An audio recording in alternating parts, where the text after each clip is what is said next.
Vous savez, si vous observez attentivement autour de vous, vous remarquerez que la vie nous apprend des leçons que souvent on a du mal à assimiler. Observez le lion dans toute sa majesté. Il impose le respect. Il a une particularité. Quand le lion rugit, tout le monde s'arrête. La jungle bouge. Même les animaux plus grands, de taille, plus lourds, plus imposants, sont effrayés. C'est ça sa particularité. Le lion impose le respect de tout animal de la forêt. Personne n'ose, n'essaye de le défier. C'est la particularité qu'il a reçue du Créateur. Vous regardez l'éléphant avec son poids. Il impose le respect. Quand il avance, les animaux s'écartent. Il n'a pas besoin de faire du bruit pour ça. C'est clair, c'est net, c'est ouvert. C'est présent. L'aigle dans tout... Quelle est la particularité de l'être humain? Qu'est-ce que l'humain a en particulier? Qu'est-ce qui le sépare des autres animaux, des autres créatures du Créateur? Il y a 7 milliards d'humains sur Terre. Quelle est votre particularité? Qu'est-ce que vous pensez que le Créateur a placé en vous pour vous mettre à l'écart, pour vous distinguer du reste du monde? Vous pensez que c'est votre taille? Vous pensez que c'est votre beauté? Votre façon de parler français, comme Jean-Luc Mélenchon, Édouard Balladur, ou anglais comme... peu importe. Non, ce n'est pas ça. C'est votre cerveau. Votre cerveau est la particularité que le Créateur a placée en vous. Vous n'en trouverez pas deux de commun. Les connexions cérébrales sont complètement différentes de la personne A à la personne B. Ce n'est pas la même chose. Nous avons tous cet organe principal, mais les connexions ne sont pas les mêmes. Vous savez, aujourd'hui, nous prions, nous demandons au Créateur beaucoup de choses. Nous avons besoin de manifester une telle chose, on prie. Quand on a besoin d'argent, on prie. Quand on a besoin de chaises, on prie. On a besoin d'avoir un lit, on prie. On a besoin de faire un voyage, d'avoir un mari, d'avoir de l'argent, on prie pour ça. C'est bien de prier. Mais Dieu ne crée pas des chaises pour votre maison, de canapés, de lits. Il n'en fabrique pas. Dieu crée des arbres. Et c'est à partir de l'arbre qu'on sort les chaises, les canapés, les tables, les armoires. Dieu ne crée pas des chaises. Dieu ne crée pas des tables. Dieu ne crée pas de plancher. Dieu crée des arbres. Et la particularité que le Créateur a placée en vous, c'est votre cerveau. Votre cerveau fabrique des chaises. Votre cerveau fabrique des armoires. Votre cerveau fabrique des tables. Votre cerveau fabrique tout ce que vous cherchez en bois.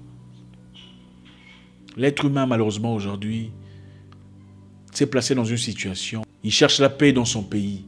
Il prie. Non, c'est bien de prier. Mais quelle est votre part de responsabilité? Il veut épouser une femme ou un homme. Il prie. Je connais un monsieur dans un pays africain qui travaillait comme assistant journaliste. Même pas journaliste, mais assistant journaliste. Donc sa responsabilité était pas de poser de questions aux invités, mais de placer des micros, placer le microphone sur l'invité, préparer l'invité. Leur petite chaîne de télévision recevait beaucoup de politiciens. Vous savez, en Afrique, la scène politique est de tout le mensonge, que les gens... Enfin bref. Il était très souvent en contact avec des politiciens. Et sa particularité est qu'il était très gentil, très sympa avec eux, très coopératif. Il proposait même des lignes de pensée. Il dit à un politicien, je pense que vous ne pensez pas que dire ça comme ça serait bien, je voudrais vous proposer une idée et tout ça. Et on l'a trouvé vraiment sympathique. Ce garçon, dans son milieu, n'était pas le plus imposant. Il y avait des gens beaucoup plus proéminents que lui, des gens qui étaient beaucoup plus respectés. Lui était là, simple, mais très gentil, très sympa, très communicatif. Ces politiciens, éventuellement, l'ont proposé de venir le rejoindre dans leur secteur, disant, écoute, on sait que tu es journaliste, mais est-ce que ça te dirait de venir travailler avec nous? Il est parti allègrement, travailler avec eux. Très farouchement s'impliquer à tout ce qui se passait. Et il a finalement commencé à travailler pour un homme politique important, un gouverneur. À chaque fois que le gouverneur devait présenter certains éléments, d'accord, des discours, c'est à lui qu'on donnait pour aller corriger, parce que il est censé être journaliste. Mais ce n'est pas lui qui faisait les corrections. Le gouverneur lui donne des papiers pour faire des corrections ou pour revoir. Lui, il ramène ça chez un ami. Il avait un ami qui était aussi journaliste, mais qui était en même temps docteur en droit. Et c'est ce docteur en droit qui faisait les corrections, qui écrivait ce qu'il y avait à écrire, et lui rapportait les histoires. Et lui allait présenter au gouverneur, voilà ce que j'ai fait. Finalement, aujourd'hui, cet homme est un politicien affirmé dans son pays, est un politicien proéminent, qui évolue, qui progresse dans une belle carrière. Maintenant, demandons-moi où se trouvent ses amis docteurs en droit, journalistes, dans la même situation. Le Créateur ne vous donne pas des chaises. Le Créateur ne vous donne pas des lits. Il ne crée pas ces choses. Le Créateur crée des arbres. Le Créateur ne crée pas des vases, des pots, des assiettes. Il a créé l'argile. C'est votre cerveau qui se sert de l'arbre pour créer les chaises. C'est votre cerveau qui se sert de l'argile pour créer des vases. Vous cherchez l'argent, vous priez seulement. Vous priez seulement. Vous cherchez un boulot, vous ne faites que prier, prier, jeûne 7 jours, 14 jours sans manger ni boire, sans avaler la salive. C'est incroyable. Vous pensez que c'est la prière qui va envoyer votre CV.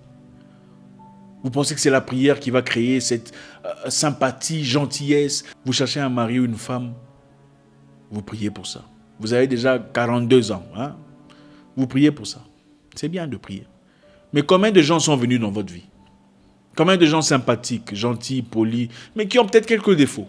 Comme chaque humain d'ailleurs. Vous n'êtes pas parfait ou parfaite, hein, excusez-moi. Vous cherchez un homme spécifique, il doit craindre Dieu. Un homme qui prie 7 fois par jour. Hein? Donc on vous a dit que parmi ceux qui prient 7 fois par jour, il n'y a pas de dégâts. Vous pensez que quand on craint Dieu directement, on ne fait pas des dégâts. Vous connaissez un humain qui ne fait pas des dégâts. En tout cas, bon, les dégâts, c'est un spectre, mais sur le spectre du dégât, une personne qui ne fait rien du tout. Vous voulez un mari poli, gentil, sympa, attentif, qui ne vous demande pas pourquoi vous êtes rentré en retard, un mari sur lequel vous pouvez crier dessus sans qu'il ne réplique. Vous attendez que si Dieu vous donne ça. Dieu ne fabrique pas de tels maris. Dieu n'en fabrique pas, je suis désolé. Vous avez peut-être déjà eu l'argile. Cherchez l'homme. Regardez dans votre vie. Il y a peut-être eu une personne qui était l'argile que Dieu a placée devant vous. C'était votre cerveau, votre responsabilité de voir cette argile est cohérent à ce que je suis. Je peux m'en servir pour créer ce qu'il y a comme vase. Parfait pour ma vie. Beaucoup de gens sont responsables de leur situation sans vraiment le reconnaître. Combien d'opportunités on laisse passer?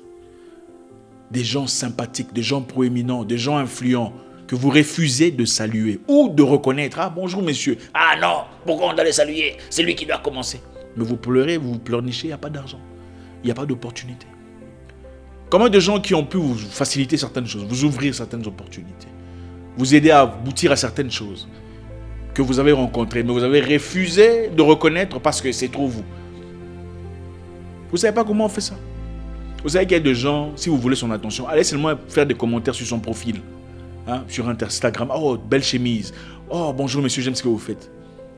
Est-ce que vous comprenez l'impact de ça? Est-ce que vous réalisez que si vous le faites 5 fois, 6 fois, 7 fois, finalement on va vous reconnaître, on va vous remarquer. Et vous avez l'attention que vous cherchez. Mais il y a tellement l'orgueil, la prétention. Ah, qu'est-ce qu'il va croire? Ah, elle va me prendre de haut. Vous êtes qui? Vous êtes qui? Qui êtes-vous? Pour être un bon maître, il faut avoir été un bon serviteur. Les gens veulent porter des couronnes pour lesquelles ils n'ont pas combattu. Je vais prier, Dieu va m'aider. Dieu va t'aider. Hein? Tu es impoli dans la maison, tu vas prier pour que le mariage s'arrange. Ce n'est pas seulement la prière qui... Il faut apprendre à être poli. Il faut apprendre à cuisiner correctement. Si vous êtes ce genre de femme, vous êtes, oui, faites partie de... Si ce n'est pas partie, ça ne fait pas partie de votre culture, je peux comprendre. Si dans votre culture, c'est maman qui cuisine pour apprenez à faire ça. Si dans votre culture, c'est maman qui nettoie après tout le monde, apprenez à faire ça. Il ne suffit pas de vous imposer, de prier, c'est la nouvelle génération, blablabla. Ça, c'est le blablabla dans votre tête. Faisons face à la réalité telle qu'elle est. Écrivez votre CV. C'est bien de prier. C'est bien de supplier la grâce de Dieu. C'est bien de vouloir être influencé par une force supérieure. Mais que faites-vous des éléments élémentaires, des choses élémentaires que vous avez? Quand votre enfant pleure, est-ce que vous priez? Quand votre enfant a faim, vous priez pour ça? Quand votre bouche pue, vous priez? Quand vous avez mal au ventre, vous priez pour ça? Mais il faut prier aussi pour ça. Si vous voulez un permis de conduire, est-ce que vous priez pour ça? Est-ce qu'il faut prier pour ça? Reprenons notre destinée en main. Les choses ne marchent pas dans le pays, on prie. On cherche la paix, on prie. La misère, la trière, la galère dans la nation, les gens prient. Pourquoi on prie? On prie jusqu'à où? C'est bien de prier, à un moment il faut agir. Les Égyptiens ont agi pour leur vie. Les Tunisiens ont agi. Les Islandais se sont levés contre les banquiers de leur pays qui ruinaient leur nature. Ils ont agi. Le gouvernement a démissionné. Les Burkinabés ont fait partir Blaise Compaoré. On prie jusqu'à où? On viole nos mères, on prie. On tue nos cousins, on prie toujours. Non. À un moment donné, il faut savoir se lever et prendre responsabilité. L'argile est là. Créez vos vases. Les arbres sont là que le Créateur a créés. Où sont vos chaises? C'est votre cerveau.